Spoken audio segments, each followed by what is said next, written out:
live, and people are coming on. I want to say thank you very, very much for doing this at short notice. For everyone tuning in, Richard is my go-to person for all questions concerning ethics and legality around the Trumps and this White House.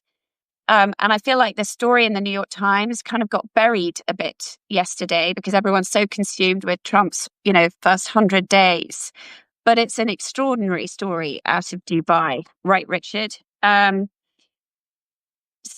that a fund backed by Abu Dhabi, by Sheikh Tahnoon, the guy in charge of their security, national security, is making a $2 billion business deal with Binance, the exchange, massive exchange, using one of the Trump family's businesses' stable coins. Now, and Eric Trump's business partner in this is the son of Steve Witkoff. I don't know if that matters at all, but right, just walk me through what you think of this, Richard. Well, yeah, Vicky, you're correct. It's flabbergasting what's going on here. This appears to be a violation of the Emoluments Clause of the Constitution, which prohibits any person holding a position of trust in the United States government from receiving any emoluments, which means profits or advantages from foreign governments or entities controlled by foreign governments. So if there's any foreign government money, which there appears to be, flowing into these transactions, and these transactions are designed to benefit the Trump family businesses, then there would be a violation of the Emoluments Clause of the Constitution. But the problem we found out last time with during President Trump's first term is that it's very difficult to enforce the Emoluments Clause of the Constitution. It's not a criminal law. It's a constitutional requirement for the president, everyone holding a position of trust with the United States government, and it's up to Congress to insist that the president and others not receive emoluments, profits, and advantages from dealings with foreign governments while holding office. And Congress, I don't think, is doing anything about this. No, really, no, and not likely to. It would seem. I mean, just Richard, walk me through. I mean, in the last Trump administration, there was all this talk, of President Trump using a blind trust. Have we heard any talk of that this time? Well, Vicky, there never was a blind trust in the first Trump administration. They talked about it, but it wasn't blind at all. Donald Trump knew exactly what his assets were, and he put a bunch of documents in brown paper envelopes, showed them to the press. There could have been toilet paper in the brown paper envelopes for all we know. It pretended he didn't know what was in them, but he knew what his assets were. His holdings were mostly in real estate at the time, hotels and golf courses and the like, and condominiums. And that in itself is a serious enough problem. Under the Emoluments Clause, we were concerned of foreign governments and entities controlled by foreign governments injecting cash into the Trump businesses. We never were able to find out what was going on because Congress never got around to investigating that. And private plaintiffs in Emoluments Clause lawsuits had an awful difficulty in courts establishing standing to sue. Now, however, we have a vast empire with the Trump family expanding into cryptocurrency as well as social media. So any problems we had in the first Trump administration are going to be much magnified in the second. I mean, I'm going to ask you a question that's possibly outside of your technical purview, which is, why do people not care? I mean, it would seem that, Congress isn't going to do anything. To your point, the Trumps did this on a lesser scale last time round, and he's been re-elected, and now it seems like this whole enterprise is on steroids. Well, I think a lot of people do care. Ordinary voters care, and about corruption in our government. But Congress doesn't seem to care because the members of Congress are beholden to their own political party. And Donald Trump is the head of the Republican Party. He controls the fundraising apparatus of the Republican Party. And any Republican member of Congress who dares to stand up to him will find themselves faced with a primary challenge from a well funded opponent wearing a red hat. The Democrats are in a minority position in both houses of Congress. So there's a limited amount that they could do. Now, perhaps they could be doing a lot more than they are, and that's a debate to be had within the Democratic Party. But this is a serious problem and destroys public confidence in government. We have the President of the United States receiving all this money from various sources around the world, and his family businesses receiving money. We don't really know where some of it's coming from. And there are enormous conflicts of interest involved.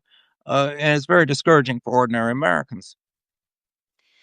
Well, and I'm reading that he's the president's due on a visit um, to this region shortly. Um, I mean, it might be helpful, I think, for viewers for that people to understand what are the risks, what are the national security risks, for example, of being when the president's family business is beholden to a sovereign wealth fund like the Abu Dhabi one. What are the risks involved? Well, we all know that the Middle East is one of the most volatile areas of the world. And there's conflict in the Middle East repeatedly. We have the present conflict in Gaza, but we have other conflicts in the Middle East. We always have. And the President of the United States invested in or investments coming to the President of the United States from sovereign wealth funds with Middle Eastern nations, many of which really are either dictatorships or oligopolies. Oligopolies. It really is a very, very concerning from a national security perspective. I mean, imagine if in the 1930s, Franklin Roosevelt, who was a wealthy man, had business ventures and hotels in Rome, Italy, and in Berlin, Germany. How what would the United States' role have been in the conflict that ensued in the Second World War? It's a very dangerous situation to have the president and his family doing business with dictatorships around the world. The Emoluments Clause of the Constitution, of course, doesn't distinguish between dictatorships and democracies. No foreign governments should be giving profits and benefits to the President of the United States or any other United States government official. But this is being ignored. It's being ignored in the Middle East. It's being ignored elsewhere around the world. And the president has made it clear that he wants to do business on a personal level, and his family wants to do business on a personal level around the world while he conducts American diplomacy around the world. And I believe the two are just fundamentally inconsistent. Is there anything about the fact that this is a cryptocurrency? Um, I mean, this isn't a real estate deal; it's a cryptocurrency deal. Is there anything about that specifically that troubles you? Well, yes, cryptocurrency is very difficult to trace a lot of the payments of cryptocurrency. There's very little transparency with cryptocurrency. Cryptocurrency is often used for money laundering or even to pay bribes. That doesn't mean that's the only use of cryptocurrency. Cryptocurrency could be used for very, very legitimate purposes. But I would not want any high ranking official in the United States government, a president, a senator, a member of Congress, with a large cryptocurrency account because it's just too easy for bribes and other illicit payments to be made. And I mean, this is a small detail. Is it problematic at all in your view that Eric Trump's business partner in this is the son of Steve Witkoff, who's special envoy out there negotiating with Putin and whoever else? Is that a problem or not? Or not really? Well, this certainly adds to the appearance of impropriety that the family members of high ranking United States government officials are enriching themselves by engaging in business transactions all over the world with the same countries that are affected by American economic and foreign policy. Now, I'd have to say that we had some of this with President Biden and his son Hunter Biden, and particularly during the Obama administration when Joe Biden was vice president. It certainly set a very, very poor example. But anything the Republicans complained about with Hunter Biden, we're going to see tenfold here, and we're already seeing it. Of family members, of government officials, family members of the President of the United States doing business deals all over the world. And even some of these business deals are with entities owned by the president himself, and nobody's willing to say that this raises a grave risk. It creates a grave risk of corruption and distortion of American economic policy and American foreign and military policy. Well, that seems to me. I mean, I feel like in the last Trump administration, there was an effort by President Trump to sort of, there was the talk of the blind trust. This time, I'm not reading anything that even pretends that this doesn't benefit him as well as his son. I mean, because you could make the argument, right? How is Eric Trump? It's a family business. How is Eric Trump supposed to operate while his father is president? I mean, is he just supposed to shut down and go home? I mean, that would seem difficult as well. But there doesn't seem to be any daylight here between what Eric is doing and his father. Am I wrong? No, Vicky, you're correct. And this is the problem: is the first Trump administration came off the Biden administration, which is, I have to say, one of the most ethical administrations we've had. Every administration has had problems, but President Obama had a very strong ethics program. Unfortunately, Vice President Biden at the time, his son Hunter Biden, was up to all sorts of shenanigans over there in Ukraine, which were not good. But No. otherwise, President Obama had a very strong ethics program. So in 2017, Donald Trump, who had lost the popular vote, he had to at least fake it when it came to ethics. And there were a lot of problems, including violations, I believe, in the Amendments Clause of the Constitution. And then, of course, it got progressively worse throughout the first Trump administration. Well, then President Biden came in, and that was not a return to the Obama years. There were a number of problems, not only with Hunter Biden, but with President Biden's relationship with the University of Pennsylvania, which raised tens of millions of dollars from the Chinese, using his name, the Penn Biden name, and a number of things. I think it was better than the first Trump administration, but the Biden record was not very good on ethics. I know, and I remember you in particular were beating the drum about the University of Pennsylvania, right? I mean, oh, yes. Much to the irritation of the White House and the University of Pennsylvania and the ambassador of Germany at the time, who was the former president of the University of Pennsylvania. But there were a number of problems there in the Biden years. But the one of the greatest calamities was the Supreme Court's decision in the United States, in Trump versus the United States, where the court held that even if the president commits a crime in his official capacity, he could not be prosecuted if he's exercising his core constitutional powers. He has absolute immunity and a strong presumption of immunity for any other powers he exercises.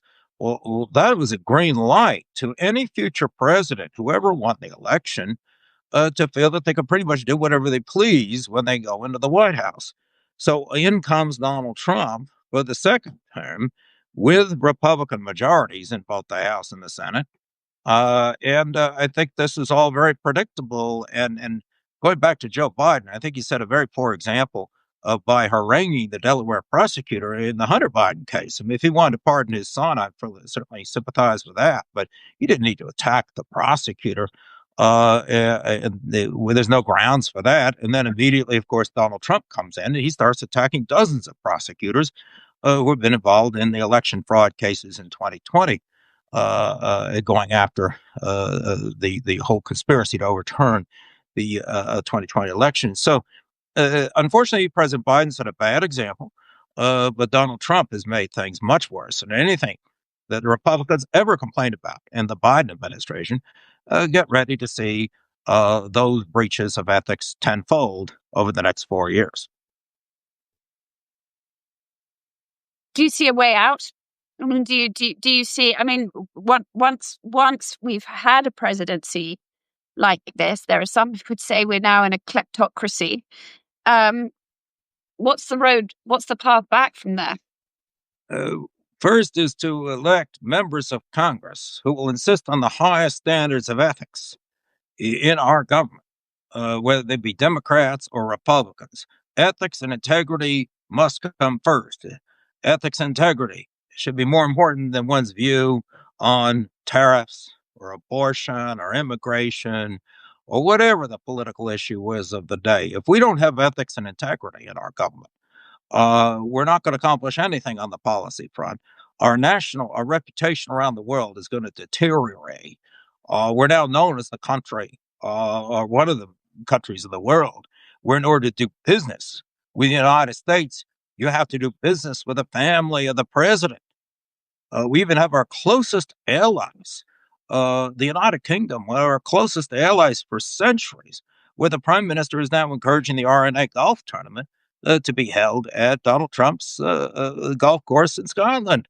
That itself may be a violation of the Monuments Clause.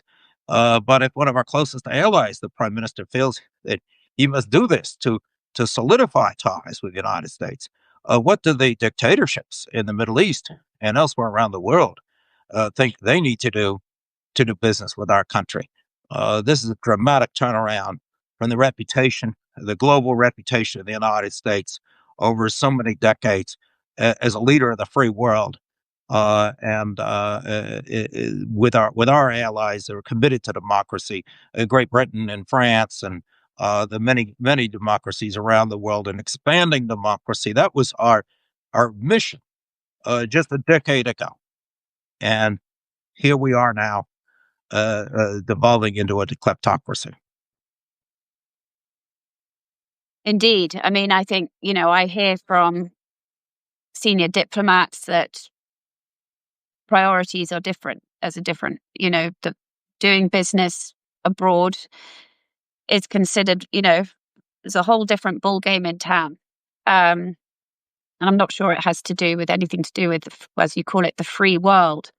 And I think you raise also an excellent point, which is the caliber of people going into Congress. I was at a lunch recently, and Ken Langone, a friend of President Trump's, was saying that if ever this country needs higher quality of people to go into government, it's now. but how you make that happen, I don't know. That's possibly a question for a different time. Richard, is there anything else that you've seen in the first 100 days around the Emoluments Clause, or, around the kinds of things that you were responsible for in the Bush White House that's troubled you? Well, what is most troubling, Vicky, what I've seen in this administration in particular, is the consolidation of power with one man, the presidency. And the founders of our country never intended to have the president be able to exercise such extraordinary power. Hold on, someone's phoning me, and I'm trying to turn it off. It's not turning off. Hold on 1 second. Apparently, the phone is on. I think someone's kind of phoning to talk to me about this issue. I can't. Forgive me.